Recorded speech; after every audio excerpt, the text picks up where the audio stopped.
दास जी महाराज की रचना रचित ये गुरु वंदना कहने जा रहा हूँ, जिसका अर्थ और दोहा दोनों साथ ही कहने जा रहा हूँ। आप लोग ध्यान पूर्वक सुने। सुनी समझहि जन मुदित मना, मत जहि अति अनुराग, लह चार फल अछत तनु, साधु समाज प्रयाग। जो मनुष्य इस संत समाज रूपी तीर्थ राज का प्रभाव प्रसन्न मन से सुनते और समझते हैं और फिर अत्यंत प्रेम पूर्वक इसमें गोता लगाते हैं, वे इस शरीर के रहते ही धर्म अर्थ काम मोक्ष को चारों फल को पा जाते हैं। मज्जई फल पे खऊ तत्काला, काक होई पिक बकऊ मराला। सुनी आचरज करे जनी कोई, सतसंगति महिमा नहीं गोई।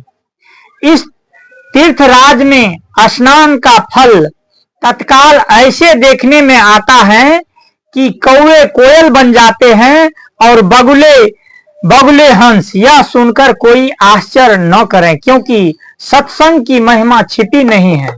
सत्संग की महिमा वाल्मीक नारद घट जोनी, निज निज मुखनी कही निज होनी। जलचर थलचर नवचर नाना, जे जर चेतन जीव जहाना। वाल्मीकि जी और नारद और यज्ञ वाले जी अपने अपने मुखों से अपनी होनी और जीवन का वेतना कही है। जल में रहने वाले, जमीन पर चलने वाले और आकाश में विचरण करने वाले नाना प्रकार के जड़ चेतन जितने भी जीव इस जगत में हैं, मति कीरति गति भूत भलाई, जो जब जेहि जतन जहां जेहि पाई। सो जानव सतसंग प्रभाव, लो कहूं वेद न आनो पाओ। उनमें से जिसने जिस समय जहां कहीं भी जिस किसी यत्न से बुद्धि कीर्ति और सदगति विभूति ऐश्वर्य और भलाई पाई है, सो सब सत्संग का ही प्रभाव समझना चाहिए। वेदों और लोकों में इनकी प्राप्ति का दूसरा कोई उपाय नहीं। बिनु सत्संग विवेक न होई, राम कृपा बिना सुलभ न सोई। सत्संगति मुद मंगल मूला, असोई फल सिद्धि सब साधन फूला।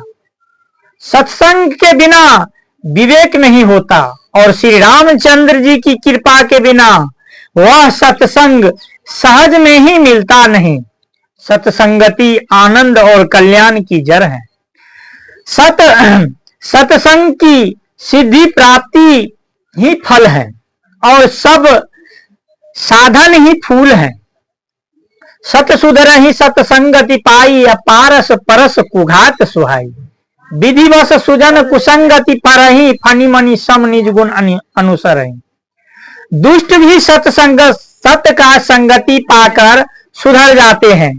जैसे पारस के स्पर्श लोहे सुहावना बन जाते हैं, सुंदर सोना बन जाता है। किंतु देव योग से यदि कभी भी सज्जन कुसंगति में पड़ जाते हैं तो वे वहां भी सांपों की मणि के समान अपने गुणों को ही अनुसरण करते हैं। अर्थात जिस प्रकार से सांप का स्पर्श पाकर भी मणि उसके विष को ग्रहण नहीं करता तथा अपने सहज गुणों को प्रकाश को नहीं छोड़ता, उसी प्रकार से साधु पुरुष दुष्ट के संग में रहकर भी दूसरों को प्रकाश देता है, पर दुष्टों का उन पर कोई प्रभाव नहीं होता। विधि हरिहर कवि कोविद वाणी, कहत साधु महिमा सकुचानी। सो मोसन कही जात न कैसे, साक बनिक मणि गुणगण जैसे। ब्रह्मा विष्णु और शिव कवि और पंडितों की वाणी भी संत महिमा का वर्णन करने में सकुचाते नहीं। वह मुझसे किस प्रकार नहीं कहूं कहीं नहीं जाती। जैसे साग तरकारी बेचने वाले मणियों के गुण समूह को नहीं जान पाते, वो सिर्फ साग के गुण को और सब्जी के ही गुण को जानेंगे, वो मणि के गुण को नहीं जानेंगे। आप देवी देवताओं के गुण और उसके अद्भुत शक्ति को जानने के लिए, इसके लिए आपको साधु संतों के संग में रहना होगा। इसी के साथ मैं अपने वाणी को विराम देता हूं।